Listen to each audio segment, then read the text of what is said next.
Welcome to Making Capitalism Sustainable on TrueChat. Reasoned solutions to economic and educational issues facing the nation. From the CED studios in Washington, D.C., here's your host. Thank you for tuning in. I am Mike Petro, Executive Vice President at the Committee for Economic Development, and thank you so much for tuning in today. You know, in 2017, CED launched the Advancing Women in Corporate Leadership Initiative, which seeks to encourage corporations to increase female representation in leadership positions. Now, as a part of this effort, CED is conducting a series of podcasts that focus on the experiences of women in leadership roles and practical steps both women and companies can take in advancing women in corporate leadership. Now, today I'm here with Janice Ellig, who, among other things, is a CED trustee, but she's also the CEO of the Ellig Group, a leading executive search firm, to discuss how she and her company are helping to increase gender diversity on boards and in C-suites across various industries. Hello, Janice. It's great to have you on our show. Well, I am delighted to be here, Mike, and thank you for the opportunity to speak on TrueChat. So let's just jump right in. And, you know, more than a fifth of the 3,000 largest publicly traded U.S. companies don't have one woman on the board. And in the Fortune 500, only 20% of the seats are held by women. Being that we are now in 2018, why hasn't this gained more traction, Janice? Mike, that is the big why. And everybody asks, including the CEOs and board directors that I've interviewed, who do have over 30% or more women on their boards. And they are, they're there. So they're looking at their colleagues and say, why aren't you there across all sectors? So if you turn to a survey that was done by Deloitte in 2017, it's the Board Diversity Survey. It's seeing and is believing. It makes the picture shockingly clear. And Mike Petro, the chairman, says in the beginning of that survey that, and I'll quote him specifically, this survey reveals that while executives believe in the benefits of diversity among board members, many have a difficult time defining it and developing practices for promoting it.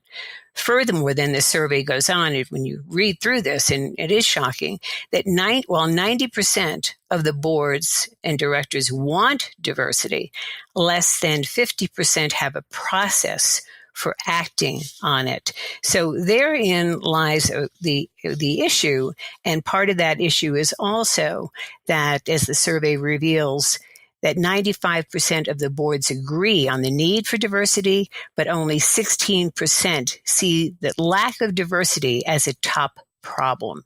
So I look at this and I say, if you don't recognize a problem, it's not going to be a priority. And you look at the boards, most of them, the S&P 500, Fortune 500, have at least one or two women on their boards.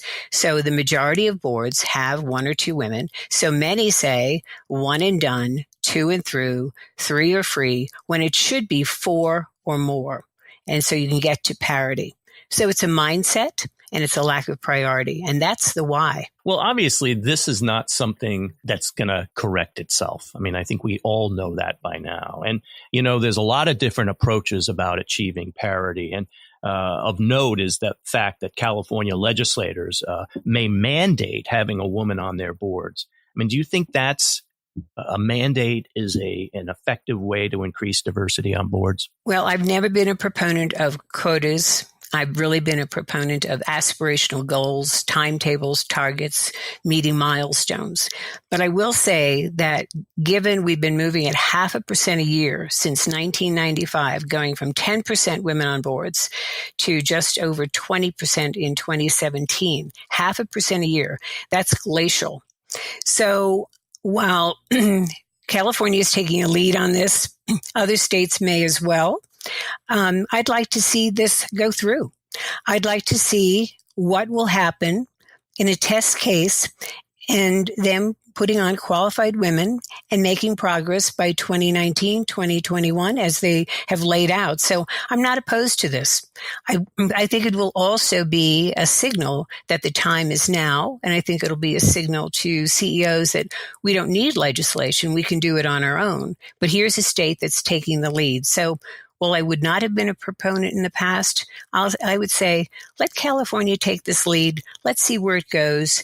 And maybe the others will not have to legislate it, but that CEOs and board directors will really accelerate the pace of change for women in the boardroom, and gender as a proxy for diversity overall for people of color and other diverse issues. Well, as you know, the CED position for several years has been not to mandate this, but I agree. I think with the slow pace in achieving any kind of parity here, I do think there are some who are saying, well, let's see what happens with this California model. Let's see whether or not this achieves parity. So I do think that there are some shifting views on this issue. What are some of the actions that companies that are members of CED, for instance, can take on this journey toward parity? I know a lot of these companies want to do the right thing. What are some of the actions they can take? Right. So I think there may be 5 steps that companies can take, and they're not onerous. And again, nothing happens overnight. I really want to stress that. I really think that if you take a longer view on this issue and build bench strength, you can get to parity. And I would say companies could get to parity by 2025. So number 1 is all of your slates, all boards, when they're going out, slate should be 50% of highly qualified women. The other 50% could be other diversity and white men. But I think the slate should be half women because that's the population. Number 2 is to open the aperture, go beyond the CEO title. There are many women who are running companies, they're entrepreneurs, they have a specific expertise, maybe in the sciences that are applicable to the board. So open the aperture. Don't just go looking for current or former CEOs, and don't go looking for the same names over and over again. Number 3 would be to have aspirational goals with a time frame that by 2020, by 2025, by 2030, we will get to parity with regard to gender and then diversity overall. And then 4 would be your process in terms of what CED, which I love, has promoted over the years. Mike, you and Steve Ardland have done this, is every other one. So have a process. So this year, if you put on a man, then with the next opening, you should be putting a woman in. Or if you have 2 openings, then one of those should be going to a woman. So the process for putting on a board director should be every other one.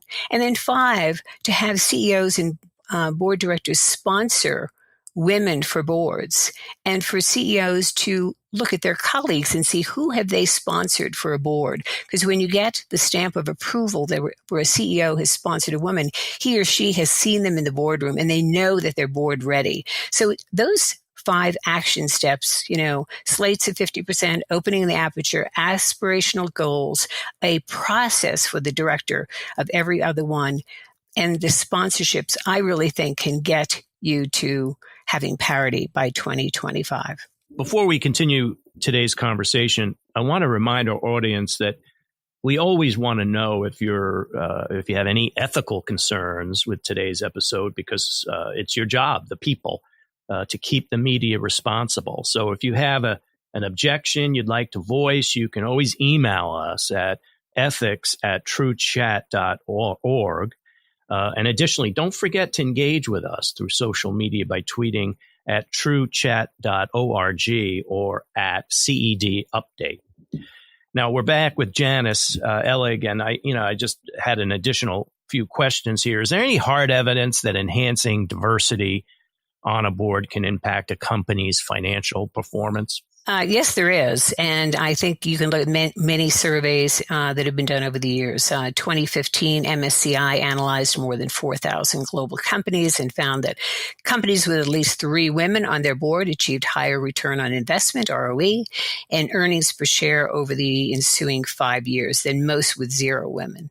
A Peterson Institute survey of nearly 2,000 publicly traded companies in 91 countries across all sectors showed that organizations with 30%, female leaders were more likely to add 6 percentage point to net margins. That's female leaders, so in the C-suite. But then there's McKinsey and Company. Global research of 1,000 companies across 12 countries showed that gender diverse companies with diverse executive teams posted higher net margins. The list goes on in terms of surveys. But, beyond the financial, you have to look at reputational. You have to look at what employees are looking for. You have to look at your consumers, your shareholders, in the communities in which you operate. That this is how you're reflecting your company by having a more diverse board and C-suite. And I would also say that more heterogeneous groups, as noted in Scott Page, professor at the University of Michigan, wrote in his book, The Difference, more heterogeneous groups that are less skilled make better decisions than more homogeneous groups. Now, this is interesting because you're looking for companies to make better decisions, and to be more innovative. Well, that comes from more diverse groups. So I think the evidence is all there from a financial perspective, a reputational perspective, and from being more innovative. A lot of times we hear executives contact us and they raise the concern of they're looking for diverse candidates for positions. They can't seem to find them. How can companies effectively find qualified board or, for that matter, C-suite executives?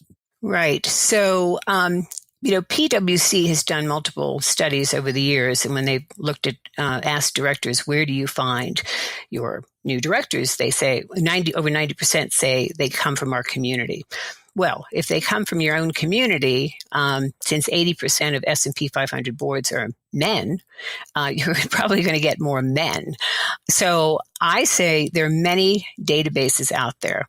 The Women's Forum of New York has a database where CEOs have sponsored women, and we have now over 225 in that database where CEOs have said, this is a board-ready woman.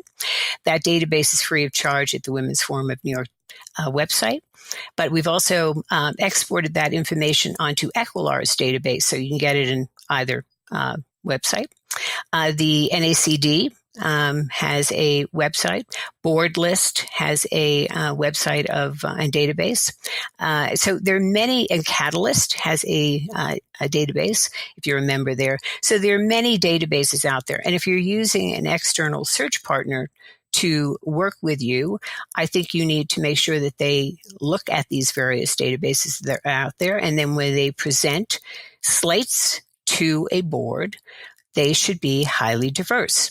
But when you're selecting a search partner, you should look for somebody who has a long-term reputation of placing highly diverse candidates onto the board and into the C-suite. And what I mean by that is not that they've been placing 20 or even 30, because the average is 36% of women were placed on boards last year, but more like 40 and 50%, because that's where we have to get to if we're going to get to parity by 2025 or even 2030.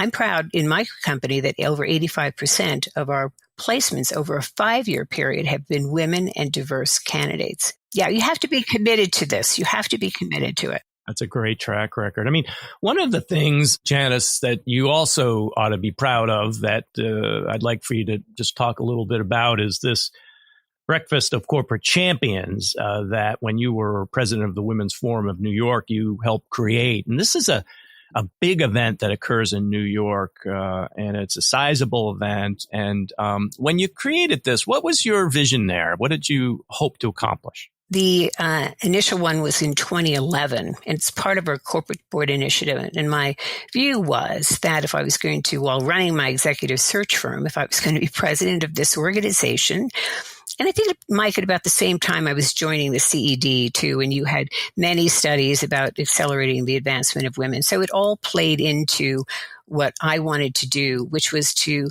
put a light on the lack of women in the boardroom, but to do it in a positive way. Rather than shame or blame, it was to fame those companies that were really making a difference. And you've participated, CED has participated at these breakfasts. So we do them biennially, 2011, 2013, 2015, 2017, and 2019, November 7, 2019, we'll do our 5th Breakfast of Corporate Champions. The objective of the Breakfast of Corporate Champions is threefold. One, it's to convene CEOs, board directors, and top executives who are accelerating change in their boardrooms and to honor them. And next year, it'll be those at 30%. Number two, to have panels to discuss the issue and how to solve this problem. What are the solutions? How did these companies do it? And three, to get CEOs to sponsor women who are board ready and to get them into our database, which I said, again, we also have in our database in Equilar. And then this really helps to get women into the network of where boards can go when they're looking for highly qualified women. It's not, magic. It's really over time, really building up these companies. And we're very proud of what we've achieved with the BCC and working with the CED. And we agree with you. Every other opening should be filled by a woman. So I hope everybody will come to the next Breakfast of Corporate Champions, November 7, 2019. And we get over 650 executives at Cipriani, 42nd Street in New York City. So it's quite impactful. Yeah, no, it is a wonderful event. We've been proud to be a sponsor. So clearly, diversity and inclusion is a top priority for you. I mean, you've got as a 100% female-owned, woman-led business. How are you impacting your clients and candidates represent? Obviously, you're doing a stellar job and attracting diverse candidates, but how are you impacting your clients and candidates you represent? So I have a great team, which also includes my global network because I'm a member of IIC Partners, a global search consortium. So we're in 33 countries. But what I think we do best is we provide our clients with highly viable choices, both in the boardroom and in the C-suite. It's easy to produce a slate of Caucasian men. But it's not easy to really have a track record where over 85% of your board placements and 80% of our C-suite executives are women and diverse candidates. So it means we have to go into new pools of candidates and really source the market and really present slates of candidates who are highly diverse, but immensely qualified for what our clients are looking for. And again, it's listening to the client about what they need and never, ever compromising on the qualifications. Never. So our clients have choices, and therefore we enhance their boards and their C-suites with outstanding talent. And, we're really proud of that. Lastly, I understand your tagline is reimagining search. What does this mean? So Ellig Group, my legacy company, actually started 40 years ago. I came to the search industry 17 years ago from corporate America. Last year, my partner, one of the founding partners, decided to retire. And I wanted to then reposition our company to go beyond our core executive search services by doing three things. So number one was to have a new technology that provides clients with a 24/7 client portal. So on Sunday night at 10 o'clock, you can find out what a search is doing, how it's going, what candidates said going into a client portal. So that was number one. And number two was to include in our search fee for doing a search, a 90-day onboarding and coaching service so that really candidates could get our services in terms of helping to assimilate them into a company, whether it be a large company, a small company. Some have onboarding and coaching, some don't, and some really need that help. So that was the second thing we were expanding on. And the third was to add strategic partners who could enhance the executive search process and practice, things that we don't necessarily do. So I have, and it's all on my website, so I have a strategic partner who's in data analytics, another who does management development and team training, another who's in marketing and individual branding, and of course our global network of executive search consultants overseas with IIC Partners. So our clients' needs are changing, and we need to provide expanded offering. And that's what we're doing by reimagining search. And it's really working so well. And our clients are really happy with all that we're doing. And we look to be in this for quite a number of years ahead. Well, I'm afraid we're out of time, but thank you, Janice, for joining us today. As always, we cannot thank you, our audience, enough for tuning into TrueChat. But did you know that you could join the conversation on our app or website, truechat.org? If you already listen to podcasts on iTunes or Stitcher or some other platform, you can also subscribe to our shows there.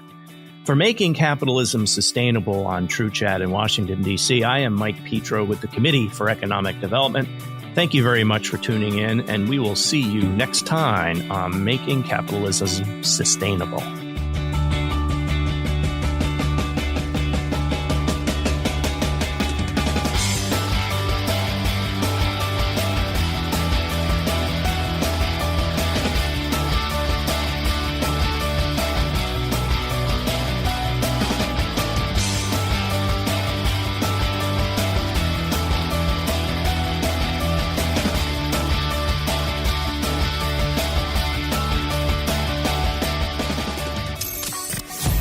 Looking for responsible media? Listen on demand to politics, sports, and more with the TrueChat app or at truechat.org.